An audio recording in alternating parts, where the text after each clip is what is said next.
primeira história que eu quero começar a mencionar com você aqui é a história de um homem chamado José. Repete assim comigo: José. José. Quem foi José, pastor?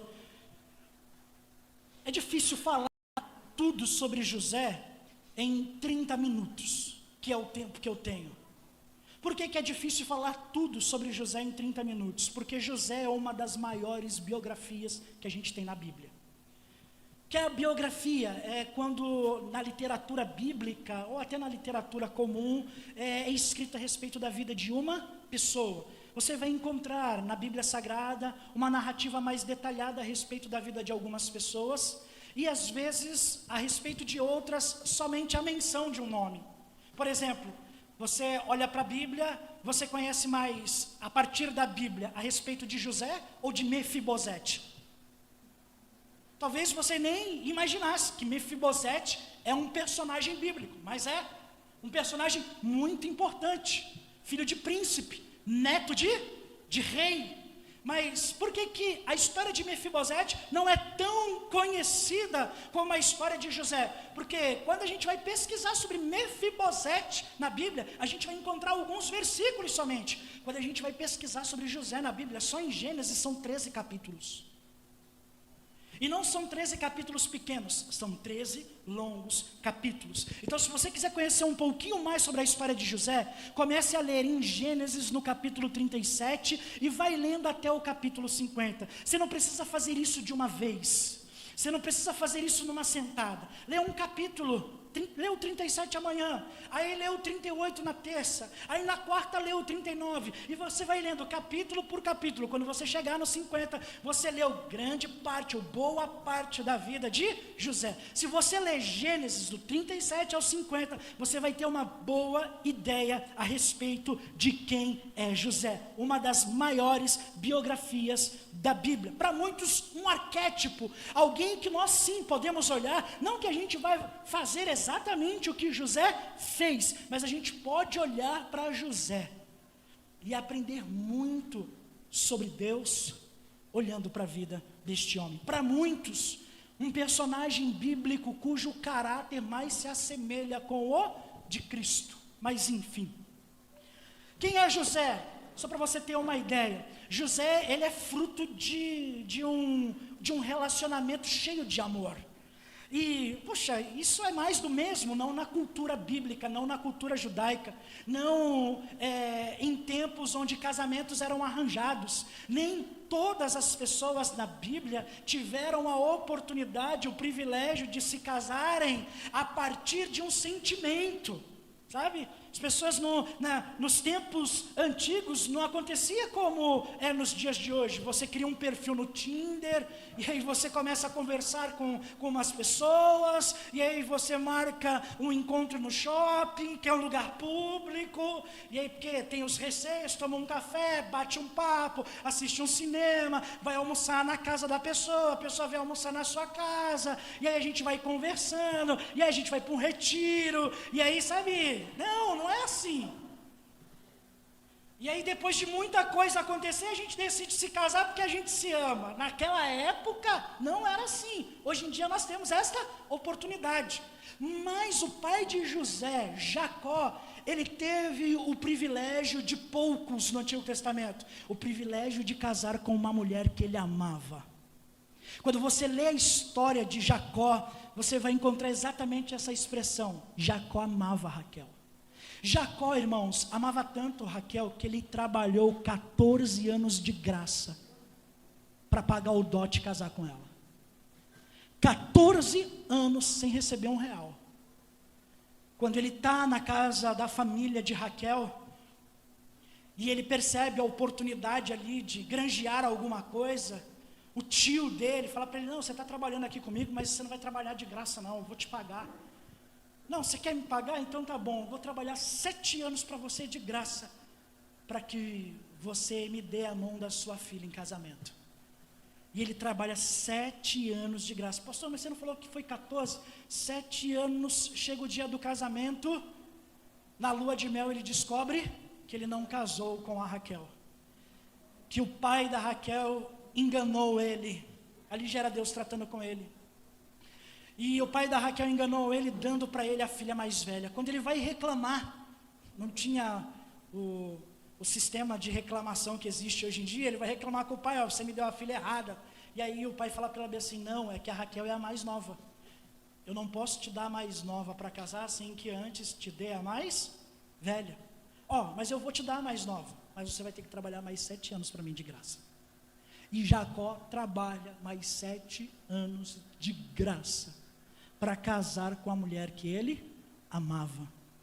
A relação de Jacó e Raquel é uma relação encharcada de amor. Fruto desse amor, 2 filhos. Um deles, José. O outro, Benjamim. Quando Raquel dá à luz a Benjamim, ela morre no parto. Benjamim sobrevive e Jacó tem que viver com a dor do luto da mulher amada. Mas ele sobrevive, porque ele tem do seu lado José, alguém que faz com que ele lembre de Raquel. Então, os pais de José se amavam. Ele cresce em um ambiente, sabe, cheio de amor. Ele também não teve um único irmão. Eu mencionei aqui Benjamim. Benjamim era o irmão de pai e mãe. Ele teve outros 10 irmãos. Então, Jacó vivia em uma casa com mais 11 irmãos. É claro que 10 destes 11 irmãos odiavam ele. 10 destes 11 irmãos tinham muita raiva dele. E por que 10 destes 11 irmãos tinham muita raiva dele? Porque Jacó, de forma muito errônea, amava mais José do que os seus outros filhos. Esse é um erro que um pai ou uma mãe, quando comete, ele vai acabar colhendo os seus frutos ao longo da caminhada. Qual o erro que um pai ou uma mãe pode cometer? Preferir um filho ao outro. Quando você conversa com pais e mães, não, a gente ama todo mundo igual. Se fosse perguntar para Jacó, você ama mais o José do que os outros irmãos? Jacó ia dizer que nada, eu amo todos iguais. Mas a fala dele era de um pai que amava todos os filhos de forma igual, mas nas atitudes do dia a dia, ele dava preferência para Jacó, ele mentoreava Jacó, ele tinha um sentimento e um cuidado muito maior com José, do que com os seus demais irmãos. É por isso que a grande maioria dos irmãos o odiavam. Quando você vai lendo a história, esse ódio dos irmãos vai crescendo. Ele cresce quando? Ele cresce quando José tem um sonho. E ele não teve um sonho porque quis ter um sonho. José não dormiu à noite e eu vou ter um sonho mentalizando aquelas coisas, sabe? Vai escrevendo bilhetinho na casa, você vai ter um sonho profético. Você é especial, você é o cara, você é um homem de sucesso. E aí ele foi colando esses papelzinhos na casa toda, enquanto ele ia para a cama, ele ia lendo aquelas frases motivacionais. Aí ele deitou da cama e teve um sonho transformador. Não foi isso que aconteceu. Nada de frase emocional, ele foi dormir, ele teve um sonho, e no sonho, os seus irmãos o serviam. No café da manhã ele conta o sonho, e os irmãos olham para ele e falam assim, você é um dos mais novos, como que nós que somos mais velhos iremos te servir? E o ódio deles vai aumentando. O ódio deles vai aumentando ao ponto de um dia eles tramarem algo contra a vida do próprio irmão. Talvez você esteja pensando, onde é que está a dificuldade da vida de José? Já sei, talvez seja no fato de ter muitos irmãos, né? Imagina, um homem casado com 2 mulheres, com 12 filhos. Era uma família economicamente forte ou era uma família economicamente fraca? Pensa hoje num homem com uma única mulher e com 12 filhos aqui na nossa cidade. Ele é pobre ou rico? Nem rico, nem pobre, nem rico. A gente pensa, não, as coisas na casa de José eram difíceis, afinal, tinha que dividir o pão com muita gente. Mas se você olhar para o contexto da família de José, você vai descobrir que o pai dele era muito rico. O pai dele, mesmo tendo trabalhado 14 anos de graça para casar com a mulher que amava, ficou milionário na época. Ficou milionário. E ele ganhou milhões, sabe por quê? Porque Deus o favoreceu. Deus fez isso com ele. Eu queria muito que Deus fizesse isso comigo, irmão. Queria muito que Deus fizesse isso com você também. Queria muito que Deus fizesse isso com seus filhos. Queria muito que Deus fizesse isso com as minhas filhas. Mas Deus não faz isso com todas as pessoas. E porque ele ama mais uns do que outros? Não, porque os propósitos de Deus são diferentes. Ele não faz acepção de pessoas no que diz respeito à salvação. Mas quanto à bênção material, vamos dizer assim, para algumas pessoas sim, ele dá a graça de prosperarem muito mais do que para outras. E todas essas pessoas que Deus dá a graça de prosperarem mais do que as outras, na Bíblia, elas não são avarentas, elas são generosas. Talvez seja por isso que Deus não dê para todos nós a graça de prosperarmos, porque Ele olha para o nosso coração e Ele consegue perceber de alguma forma aquela quantidade de riqueza, como aquilo pode se tornar um ídolo na nossa vida. Mas enfim, não estamos aqui para falar a respeito disso. Então nós estamos falando de um menino que é fruto de um relacionamento onde existe amor, cercado de irmãos. É certo que os irmãos não gostam muito dele, mas é uma família que tem uma economia muito estável. O seu pai é rico, os seus irmãos o odeiam. Por quê? Porque o seu pai dá preferência a ele. Essa preferência que o pai dá para ele é nítida. Por quê? Porque Jacó, na sua velhice, dedica tempo para mentorear José. Aquilo que os irmãos mais velhos queriam ter, José tem com Jacó. Está aprendendo com o patriarca, está bebendo da fonte. Ele começa a liderar a sua família, mesmo sendo um dos mais novos. O que foi então que deu de errado na vida do José? Qual a dificuldade desse menino mimado, que tem tudo por perto? Aos 17 anos de idade, depois de uma trama familiar, ele é jogado dentro de um poço, 7 metros aproximadamente de profundidade, e depois ele é tirado desse poço, coberto de lama e vendido como escravo. Dos 17 aos 30 anos de idade, José vive na condição de escravo. Mesmo tendo crescido cercado de amor, mesmo sendo fruto de uma família economicamente muito próspera, mas por 13 anos ele vive na condição de escravo. A pergunta é, quando José é vendido como escravo, José definha ou José floresce? Mas como? Essa é a pergunta que eu faço, não sei se você faz. Imagine você, um jovem crescendo em uma casa, onde o seu pai tem condições financeiras de dar para você tudo o que você quiser. Não é só o seu pai terreno que fala para você que vai dar para você tudo o que estiver ao alcance dele de dar, tudo aquilo que você quiser. O seu pai dos céus, Deus, também vai te dando sonhos e vai mostrando para você, através destes sonhos, que Ele vai te prosperar.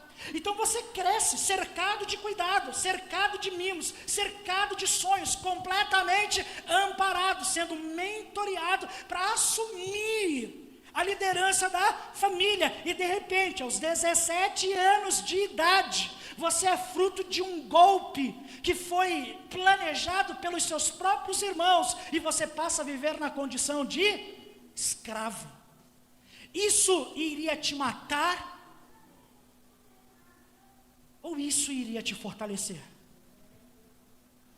Quando nós olhamos para a vida de José, nós começamos a descobrir que José teve a graça divina de se fortalecer mesmo vivendo dias difíceis. A crise a qual José foi submetido não fez com que ele definhasse, não fez com que ele parasse de florescer, não fez com que ele parasse de frutificar. Muito pelo contrário, se você continuar lendo a história de José, se você fizer isso ao longo dessa semana, você vai descobrir que quando ele é vendido como escravo para trabalhar na casa de um homem chamado Potifar, ele trabalha lá de mau humor ou de bom humor? Bom humor. Ele trabalha lá com tristeza ou com alegria? Com alegria. Ele é um servo útil ou um servo inútil na casa de Potifar? Ele é um servo útil, apesar de todas as dificuldades, ao ponto de Potifar não se preocupar com nada. Porque de todas as coisas que diziam respeito à casa de Potifar, José cuidava com zelo, com empenho, trazendo prosperidade para o seu senhor. Porque ele vive na condição de escravo. Vivendo na condição de escravo, trabalhando muito, Em um determinado momento, ele é injustiçado. Ele poderia tocar em todas as coisas que eram de Potifar mesmo, menos na sua esposa. Só que José é um cara que ele vai prosperando, vai crescendo. Ele vai se desenvolvendo tanto, mesmo em dias difíceis, que a mulher do Potifar coloca os olhos nele. Porque ele era um garoto de boa aparência. E aí a Bíblia conta que a mulher de Potifar agarra ele. Só que quando ela agarra ele, o que ele faz? Ele foge.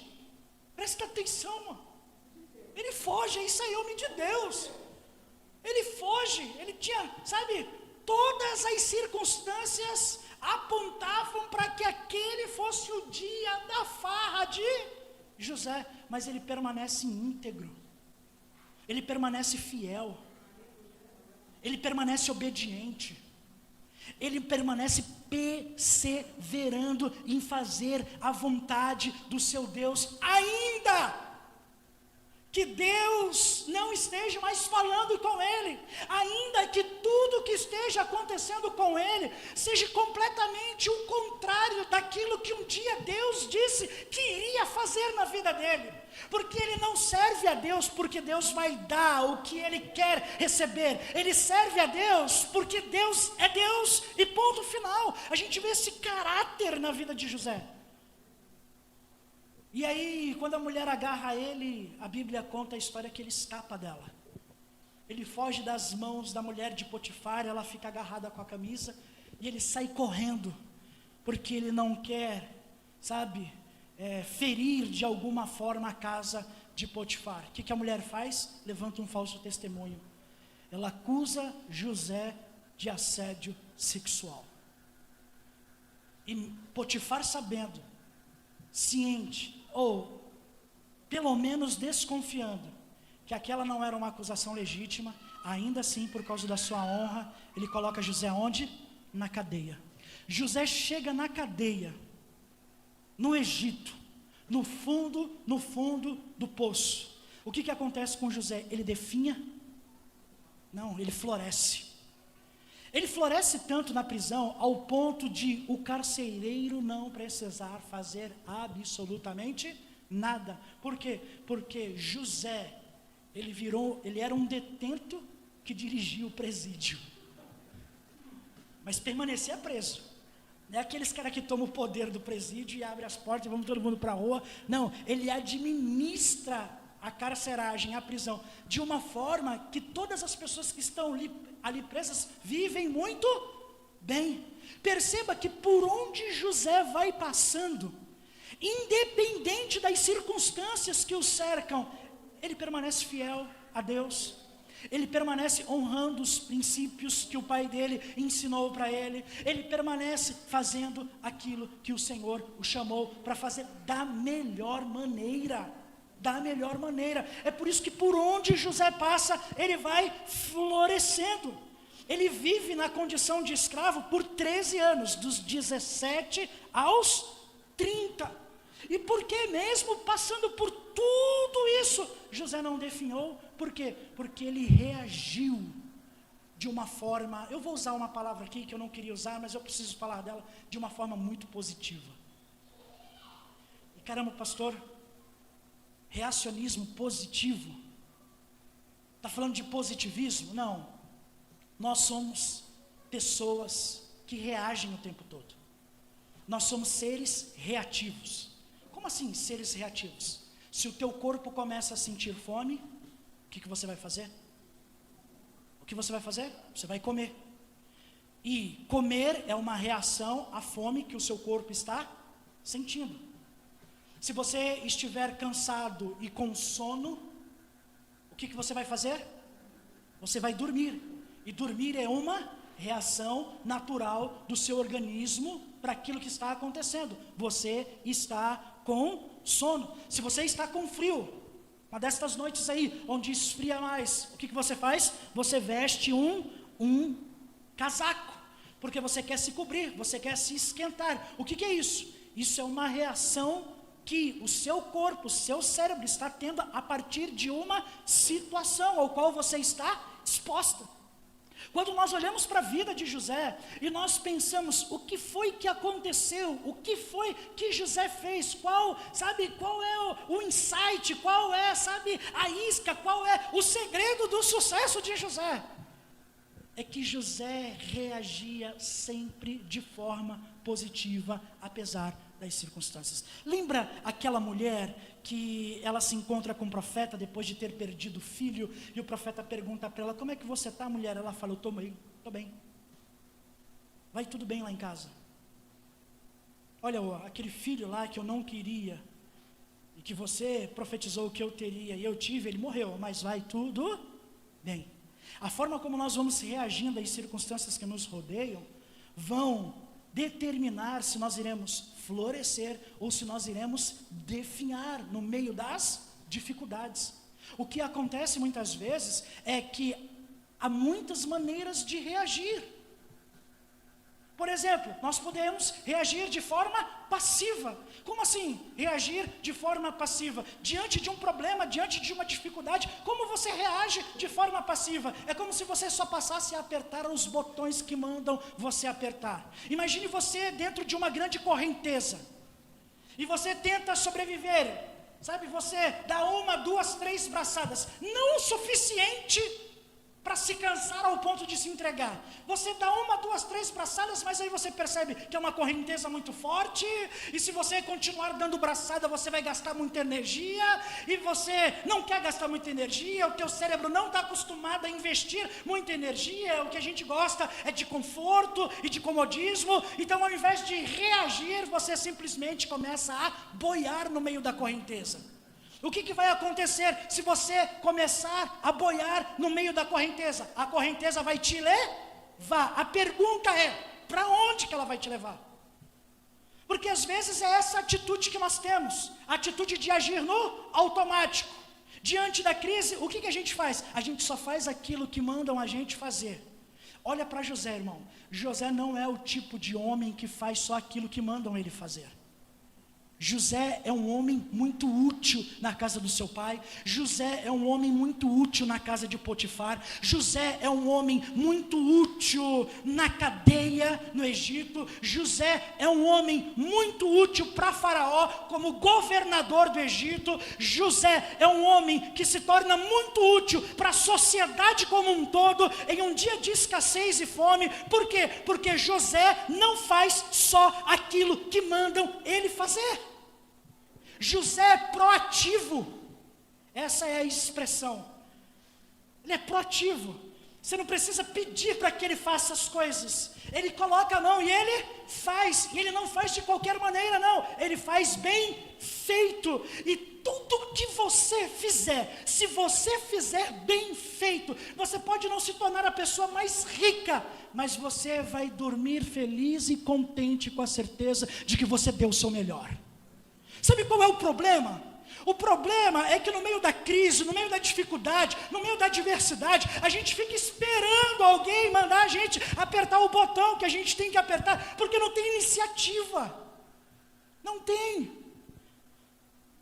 Eu sei que é uma palavra muito desgastada talvez, mas não tem empreendedorismo, até como empregado, irmão. A gente não fala sobre empreendedorismo no sentido de que todo mundo tem que ser patrão, não. Até como um empregado você precisa ser um empreendedor, como um funcionário, empreendendo a partir daquilo que você faz, sempre buscando melhorar, sempre fazendo com excelência, da melhor maneira, para que você possa florescer onde Deus tem te colocado. Agora, a gente chega em determinados lugares e a gente só faz o que mandam a gente fazer. A gente só resolve o que mandam a gente resolver. A gente só, mexe naquilo que mandam a gente mexer. A gente sobe na boia e deixa a correnteza levar. Será que, tomara a Deus que ela nos deixe lá no céu um dia. Mas, se a gente leva a vida dessa forma, não tem o porquê reclamar da crise. Não tem. Com todo respeito, eu sei que isso não acontece aqui no nosso contexto de igreja local, mas em outros lugares por aí acontece. As pessoas reclamam, mas não fazem nada. Eu não gosto de ler, mas não tenta nenhuma página. Eu não gosto de correr, mas não anda nem 10 passos. Ah, mas eu não sei isso, ah, mas eu não... E aí a gente, sabe, fica alimentando crenças limitantes. E no final, ou vai para a conta de Deus, ou vai para a conta do governo. Quando na verdade, Deus, Ele está cheio de vontade de gerar homens como José, no meio de cidades como São Vicente, para que as coisas possam florescer e se desenvolver para a glória dele. Imagine um José em cada casa, imagine um José em cada setor público, imagine um José em cada empresa, imagine um José. A nossa cidade precisa de homens como José, homens que sejam proativos. A igreja precisa de gente assim. Se nós queremos ver a igreja florescendo, não pense que você ficando de braços cruzados fará com que o trabalho que Deus chamou você para fazer vai florescer. Não vai. Se a gente não suar, se a gente não se dedicar, se a gente não fizer, se a gente não for para cima, se a gente esperar as pessoas virem até nós vamos morrer aqui, escovando uns aos outros. É isso. Você acha que Deus chamou a gente para isso, irmão? Para a gente abrir a porta aqui e esperar que as pessoas milagrosamente entrem? Ou Deus nos chamou para que a gente esteja onde as pessoas estão, para que a gente sirva onde as pessoas estão, para que a gente ame onde as pessoas estão, para que a gente faça o que Deus nos chamou a fazer em todo o tempo para a glória dEle? Existem pessoas no reino de Deus, na igreja de Cristo, que receberam promessas, que receberam talentos, que receberam dons, e que estão presas a essas promessas, estes talentos, estes dons, há uma centena de anos atrás. A pergunta que a gente se fez aqui na quarta-feira, sabe qual foi? O que foi que aconteceu que a gente parou de crescer como indivíduo? O que foi que aconteceu que você parou de crescer como pessoa? O que foi que aconteceu que você parou de estudar? O que foi que aconteceu que você parou de adquirir conhecimento? O que foi que aconteceu que você parou de correr atrás? O que foi que aconteceu que você estacionou na vida? E acha que um milagre, sabe, num passe de mágica, Deus vai te colocar lá entre os príncipes do seu povo. Existe uma palavra bíblica que Deus nos tira do lixo, do montouro, e nos faz assentar entre os príncipes do seu povo. A gente vê isso acontecendo na Bíblia algumas vezes, sim ou não? Com pessoas que se prepararam para isso. José foi preparado pelo pai dele, para que ele agisse da forma como ele agiu, independente das circunstâncias onde quer que ele estivesse. Daniel, quando se torna uma das figuras mais importantes, vivendo num contexto de escravidão também, Daniel vai servir lá como escravo. Por quê? Porque ele está entre aqueles que têm mais conhecimento do seu povo. Eu não estou dizendo, irmão, que você não deve, sabe, estar contente com aquilo que Deus tem colocado nas suas mãos. Eu não estou dizendo que você deve, a partir de amanhã, entrar, sabe, numa rotina de produtividade louca, onde você vai fazer um monte de coisas que você não faz há muito tempo. Mas eu quero te encorajar, nessa noite, em nome de Jesus, dizendo para você que o desejo de Deus é que você floresça, e que talvez você não esteja florescendo, não é porque Deus não quer te abençoar, não é porque Deus não quer abençoar a sua família, é porque você parou no tempo. Parou. É isso. Parou no tempo. Está esperando. Sabe? Deus te chamou para pregar para os perdidos e você está esperando. Deus te chamou para trabalhar com as crianças e você está esperando. Deus te chamou para você trabalhar com os adolescentes e você está esperando. Deus te chamou para você, sabe, trabalhar com os casais e você está esperando. E o tempo vai passando e as coisas vão acontecendo. Poxa, por quê? Ah, não, sabe o que é, pastor? A gente precisa de um espaço para trabalhar com as crianças. Sim, a gente está trabalhando para ter um espaço com as crianças. Mas é isso, irmão, a gente vai esperar ter um espaço para fazer um trabalho com as crianças? É isso, irmãos, a gente vai esperar o quê? Para a gente reunir com os adolescentes? A gente vai esperar o quê? Para sentar com o jovem? A gente vai esperar o quê? Para fazer um culto na casa de algum irmão? A gente vai esperar o quê? Para auxiliar o casal? que está quase se divorciando, a gente vai esperar o quê? A notícia do divórcio bater na nossa porta? A gente vai esperar o quê? A notícia de um filho que não quer mais vir para a igreja. Por quê? Porque não tem nada para ele na igreja. Eu digo para vocês uma coisa, como pastor da igreja, que às vezes eu vejo crianças, adolescentes e jovens da nossa igreja, buscando um espaço na nossa igreja, mas elas não encontram. Elas não encontram por quê? Porque a nossa igreja não está fazendo nada para elas. E sabe por que a nossa igreja não está fazendo nada para elas? Porque a igreja está esperando o pastor fazer. E eu quero dizer uma coisa para vocês, irmãos. Eu quero fazer o que Deus me chamou para fazer. E o que Deus me chamou para fazer é encorajar você, para que você faça o que Deus te chamou para fazer. Chega de terceirizar. Chega de terceirizar. Se nós queremos florescer, nós precisamos arregaçar as mangas. E nós precisamos começar a trabalhar para a glória de Deus. Se você quer ver o teu casamento florescer, você tem que arregaçar as mangas e começar a trabalhar para a glória de Deus. Eu estou lendo um livro chocante. O nome do livro, O Grito de Eva. Foi escrito por uma jornalista cristã. Sabe sobre o que é o grito de Eva? Violência doméstica. Pastor, um livro sobre violência doméstica para os cristãos? Sim, 40% das mulheres que sofrem violência doméstica, elas convivem em um contexto de fé como esse.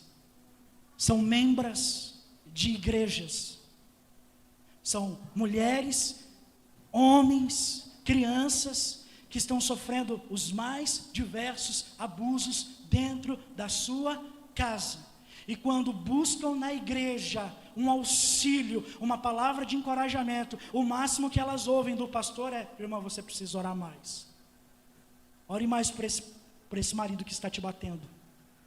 Ore mais por esse marido que está te xingando. Quando elas não ouvem do pastor: ore mais por este marido que está te batendo. Ore mais por este marido que está te xingando. Porque existem mais de 20 tipos de violência doméstica, tá? Não pense você que, não, esse negócio de violência doméstica, nunca levantei a mão, nunca bati. Não é só com socos e pontapés. Com palavras, alienação parental, violência patrimonial e tantas outras que eu poderia continuar descrevendo aqui, absurdos, histórias tristes, chocantes, que acontecem nos bastidores das igrejas pelo mundo afora, mas que só saltam aos nossos olhos quando dá ruim demais. Tem um relato de um pastor no livro, que até hoje ele se culpa por pedir para uma mulher que sofria agressões do seu marido a continuar orando por ele. Quando ela buscava aconselhamento, ele dizia o seguinte: ore pelo seu marido. Um dia ele recebeu uma notícia que o marido matou ela. É isso. Até quando a gente vai ver as pessoas morrendo? Até quando a gente vai ver as pessoas sofrendo? Até quando a gente vai, ver o caos que está instalado ao nosso redor e a gente vai ficar esperando por uma luz que brilha, por um cometa que vem, por um sinal dos céus? Não, o sinal já foi dado. O que nós precisamos é arregaçar as nossas mangas e começar a trabalhar. Seja na igreja, seja em qualquer esfera da sociedade. Se você quer florescer, Deus está dizendo, Ele está contigo. Ele tem todo o recurso que você precisa. Mas você precisa se movimentar. E você precisa se movimentar como um homem e como uma mulher de Deus, submissa aos princípios de Deus, para a glória dele. Então José, diante das suas dificuldades, e aqui eu termino, ele não subiu numa boia e deixou a correnteza levar. José não fez com que a violência do mundo transformasse ele em um homem violento. José não foi uma Chica da Silva da história. Sabe a história da Chica da Silva? Uma escrava que é liberta e que se torna dona de escravos. Essa é a forma negativa de reagirmos. Quando a violência do mundo faz com que a gente seja mais, ou se torne violento também. Se a reação de José não foi passiva, se a reação de José não foi negativa, qual foi a reação de José? Foi positiva. Sabe aquele ditado?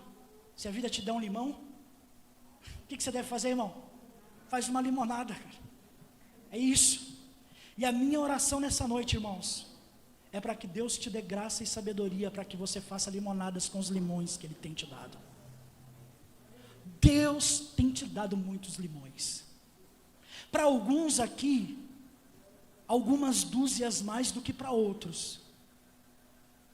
Mas esse mesmo Deus, que tem permitido que a sua geladeira se encha de limões, Ele está dizendo com você: estou aqui para espremer um por um contigo.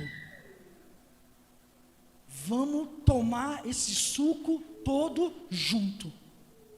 Vamos fazer isso para a glória de Deus. Amém? Gostaria que você ficasse de pé onde você está.